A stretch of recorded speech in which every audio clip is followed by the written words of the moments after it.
Sa magandang araw po sa inyo lahat mga ka-Forest Adventure at mula nga po dito sa bayan po ng San Francisco, Quezon ay muli po nating nilakbay ang Barangay Kawayan 2 patungo po sa Sisolok hanggang dito sa malalim po na sapa at talaga naman pong inalam ko po ang kalagayan po nito at talaga naman pong namanghana naman po ako sa kagandahan po na aking pong ipapakita sa araw po nito. Huwag po ninyo akong iiwan hanggang sa uli. Sapahan niyo po ako para sabay-sabay po tayong mamangha sa aking pong ipapakitang ito. Kung makikita niyo po dito guys sa ating pong background, dalawa po ang bumabagsak po na tubig. Magmula po doon sa pinakang ibaba po na yun, mayroon pa rin po dito sa pinakang kabila po na ito.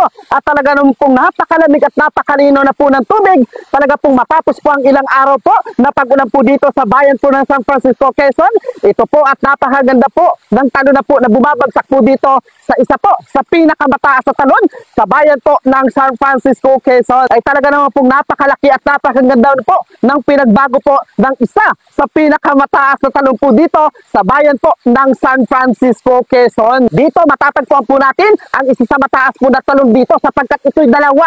Isa po dyan sa pinakang gitna, ayan, hindi po natin makita sa ating pong video. Isa po yan dyan at mayroon pa po doon sa pinakang itaas. At saka ang kagandahan po nito guys, hindi po siya madulas ha. Ay nakikita nyo po, inaakyat po natin itong falls na ito. Talaga naman pong naglalakad po tayo unti-unti pero hindi po tayo nadudalas. Bakit po? Kasi po ang mga bato po rito magagadit. Parang kumakapit po sa paa, talaga pong hindi po tayo madudalas. Ay nakikita nyo naman po sa ating pong background. Diyan po tayo nagmula po kanina, pero hindi po tayo nadudalas sapagkat ang mga bato nga po dito ay talaga naman pong maganit. At ang binabagsakan naman po ng tubig po na yan, ay dito po sa pinakang ibaba po ng talon po na yan. Grabe guys ha. Hindi po siya kalakihan, pero ang makikita nyo po naman po dito, yung mataas po na talon po yan hanggang doon sa pinakang ibabaw po na yan. Ayan, naibaga po natin ito nung minsan, pero hindi po tayo dito nakaakyat kasi ang akala ko noon madulas po siya. Pero ngayon, natuklasan po natin na pwede po siyang akyatin mula po doon sa pinakang taas po na yan.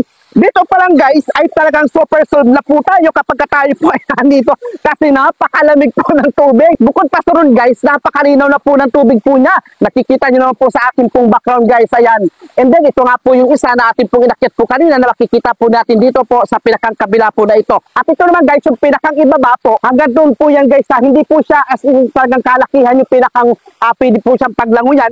Pero napakaganda po niya at talaga pong ang makikita niyo po sa pinakang ilalim po niyan ay purong bato po siya na maliliit na bilog. Hindi po siya nagpuputik. Tulad po ng ating pong naapakan patungo po doon sa pinakang itaas po na ito. At sa pamamagitan niya po guys ng video po na ito, ako po'y pansamantalang magpapaalam na. Sana po ay okay lang po kayo lahat at nakapag-share na po, nakapag-follow na po ang lahat.